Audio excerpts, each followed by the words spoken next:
प्रेरणास्पद कथा YouTube channel पर मैं धनंजय जैन आप सभी का हार्दिक अभिवादन करता हूँ। छोटी सी कहानी डीजे की जुबानी। दोस्तों, एक गांव में रामू नाम का व्यक्ति रहता था।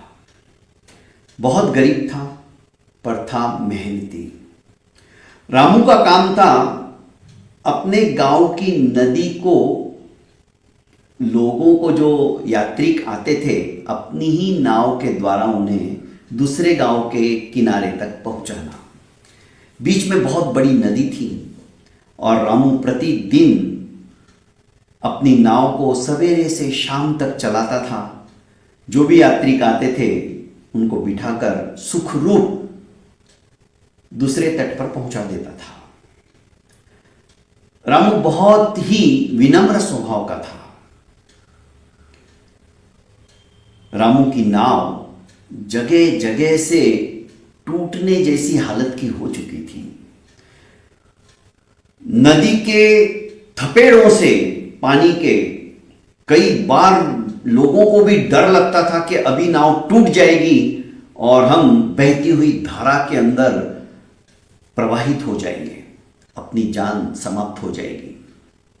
पर रामू की कुशलता से, उसकी दक्षता से सभी को उसके ऊपर भरोसा था और वो सुखरूप पहुंचाता भी था।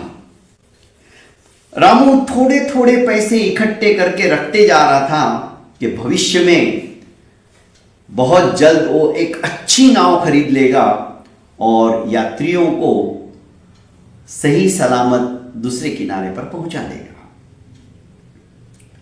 प्रत्येक व्यक्ति के अपने सपने होते हैं और सपनों को साकार हर एक व्यक्ति चाहता है कि वो करे। रामू ने भी अपना सपना एक दिन साकार कर लिया। जो पैसा उसने इकट्ठा किया था उससे उसने एक सुंदर नाव खरीदी। नाव इतनी सुंदर और चित्ताकर्षक थी कि लोगों को लगता था कि बस इसी नाव में सवारी करनी चाहिए। दूसरे दिन नई नाव पर समारूढ़ होकर रामू जाने की सोच रहा था, पर शायद भाग्य को कुछ और ही मंजूर था। जिस दिन रामू ने नाव खरीदी थी उसी रात को भयंकर तूफान आया। नाव किनारे पे लंगर डाल के लगा के रखी थी।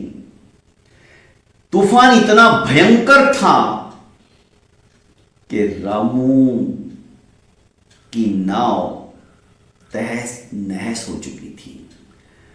पूरा गांव अपनी जान बचाने के लिए अपने अपने घरों में दुबक के बैठे हुए थे। तूफान रुकने का नाम नहीं ले रहा था। प्रातःकाल जब तूफान शांत हुआ तो रामू भागते भागते नदी किनारे पहुंचा।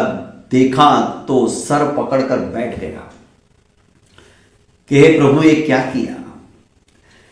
रामू का जो सपना था वो चूर चूर हो गया था। जिस तरह से उसकी नाव चूर चूर हो गई थी, कई टुकड़ों में विभाजित हो चुकी थी। रो पड़ा। जिंदगी भर की कमाई, गाढ़ी कमाई उसने अपनी नाव बनाने में लगाई थी, वो नई की नई नाव तहस नहस हो चुकी थी। गांव के लोग भी भागकर आए, देखा रामू की हालत को, तो उसको सांत्वना देने लगे कि रामू, भगवान के आगे किसी का कुछ चलता नहीं है। तुम्हारे दुख में हम भी सहभागी है, ऐसा नहीं होना चाहिए था। रामू अब कहीं का नहीं रहा था क्योंकि उसकी पुरानी नाव भी जर्जर हो चुकी थी और नई नाव तो तहस नहस हो चुकी थी। आखिर रामू क्षणिक विचार करता है और तत्क्षण अपने विचारों को अमली रूप देने के लिए फटाफट भागता हुआ जाता है। लोग देखने लग जाते कि रामू अचानक अभी रो रहा था और भागे जा रहा है। किसी को कुछ समझ में नहीं आया, पर रामू सीधा बुदा हलवाई की दुकान पर पहुंच गया और उसने कहा कि भाई, मेरे को 2 किलो पेड़े दे दो। बुधा ने भी सुन लिया था कि रामू की नाव टूट गई तूफान के अंदर। बुधा कुछ कहे उसके पहले उसने कहा कि मुझे जल्दी करो, मुझे जाना है। 2 किलो पेड़े लिए, पैसे दिए और रामू भागता भागता वापस नदी किनारे आए। जब तक लोग आपस में चर्चा ही कर रहे थे कि रामू को ऐसा हुआ क्या, और रामू जब सब लोगों को पेड़े खिलाने लगा, देने लगा, तो लोगों ने कहा रामू तो पागल तो नहीं हो गया है, कहीं नाव के सदमे में तेरा दिमाग खराब तो नहीं हो चुका है?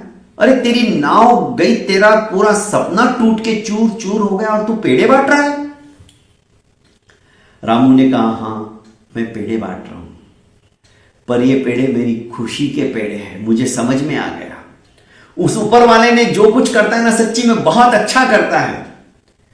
ये सोचो, तनिक 1 सेकंड के लिए विचार करो, ये नाव यदि मैं आज लेके जाता और बीच मझधार में इसके अंदर काफी लोग बैठे रहते हैं और उस समय यदि तूफान आता तो उन लोगों की जान कैसे बच पाती। इसलिए भगवान ने जब इस नाव में कोई नहीं था, अपना तूफान उस समय वे लाए। उनकी कितनी बड़ी मेहरबानी है, नहीं तो उस पाप का भूदंड में कहां भोग पाता। भगवान बड़ा दयालु है। नाव तो मेरी मेहनत से फिर बन जाएंगी, फिर मैं कड़ी मेहनत करूंगा और नई नाव खड़ी कर दूंगा। 1 साल 2 साल 5 साल लगेंगे, इससे ज्यादा नहीं ना। पर यदि एक की भी जान चली जाती तो मैं अपने आप को माफ नहीं कर पाता। रामू की उदात्त विचारधारा को सुनकर, पॉजिटिविटी की बातें सुनकर लोग हतप्रभ रह गए। जो आदमी उद्यम करता है, पुरुषार्थ करता है, मेहनत करता है, दोस्तों तकलीफें उसी के जिंदगी के अंदर आती है, पर जो उन तकलीफों का सामना करते हुए आगे बढ़ने की सोचता है ना, इसी तरह से पॉजिटिविटी के विचारों को लेकर भाग्य भी उसका साथ देता है। और अगले ही साल रामू ने फिर से नई नाव खरीद ली और उसका जीवन, उसका सपना तो साकार हुआ ही हुआ, उसका जीवन सचमुच में सफल हो गया। दोस्तों कहानी छोटी सी है, पर कहानी ये बात की हमें प्रेरित करती है, सूचना देती है कि जिंदगी के अंदर उतार चढ़ाव बहुत आएंगे, पर आप हिम्मत मत हारिए। कभी भी उस ऊपर वाले को मत कोसिए, वो जो कुछ करता है अच्छे के लिए ही करता है। दुख में से भी सुख निकालने की कला जिसको आ गई ना, समझ लीजिए उसने जिंदगी जीना सीख लिया। बहुत बहुत धन्यवाद दोस्तों। प्रेरणास्पद कथा यूट्यूब चैनल को लाइक कीजिए, सब्सक्राइब कीजिए और ज्यादा से ज्यादा अपनों को शेयर कीजिए। प्रणाम।